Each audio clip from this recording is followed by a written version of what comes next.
back. Copy. 12C. The combination of Ultraman and Lex Luthor is a pretty potent combination.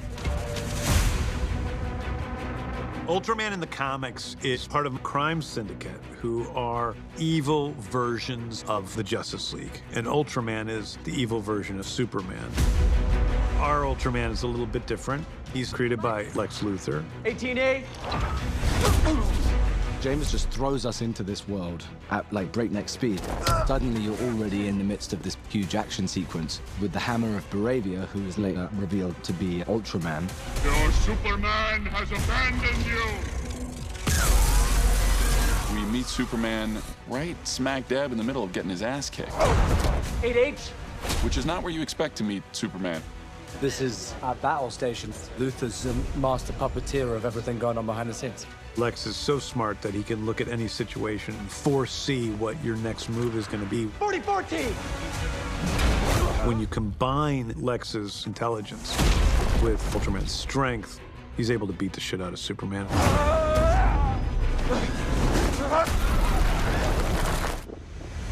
So he didn't completely kick Superman's ass. Uh-huh. Hammer, he fights Superman. We knew we had to build a suit that can withstand the damage you're going to take from Superman. Working with costumes, we can make some of those design adjustments. Our early designs, it was kind of like a knight in armor, but they really wanted to make him look very big. They wanted the chest to come out. We started kind of beefing out some of the proportions. All the pieces were 3D modeled by our modelers downstairs, and then we 3D print. So big, just looks imposing and heavy, but the actor still has to be able to do all the movement. The head moves. That's the best surprise of the whole thing. The stuff that's kind of gold and silver, this is a flexible urethane to keep it more stunt friendly, so it can bend, it can take a punch. Ultraman! You did so good! The training was mostly wire work for flying and fighting in the air, and that I had never done before, but luckily not afraid of heights, and it turns out that it's a ton of fun. The rigging team, the coordinators, and the stunt performers, they do incredible stuff, and they were great teachers. We're very committed to creating fight choreography that people haven't seen before. James is extraordinarily deliberate. Every punch, every action has to move the story forward. Fill his lungs and kill the son of a bitch. We're really going there with all these big things, but everything at the end of the day is about Clark Kent. Eyes up here. Superman is not a martial artist, so his fighting style is not quite as slick. Superman is the farm boy that swings big haymakers. Kind of what he's counting on is that he'll be able to move faster than you.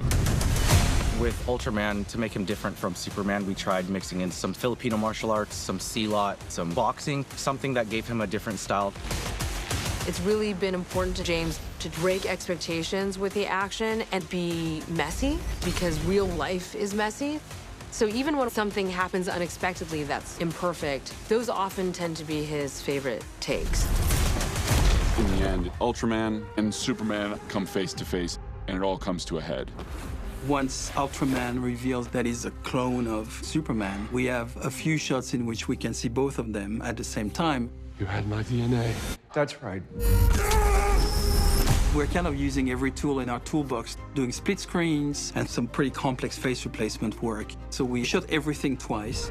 I would play Superman one day, and then the next day I would play Ultraman, who had a different kind of intensity.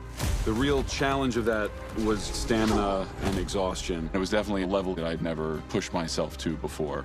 And my stunt double, Eddie Davenport, the physical sacrifice he made, it was just unreal. We both had to get slammed against the floor repeatedly, ripped up into the sky for 12 hours a day. Superman is facing an opponent, an Ultraman, who is equally strong, maybe even stronger.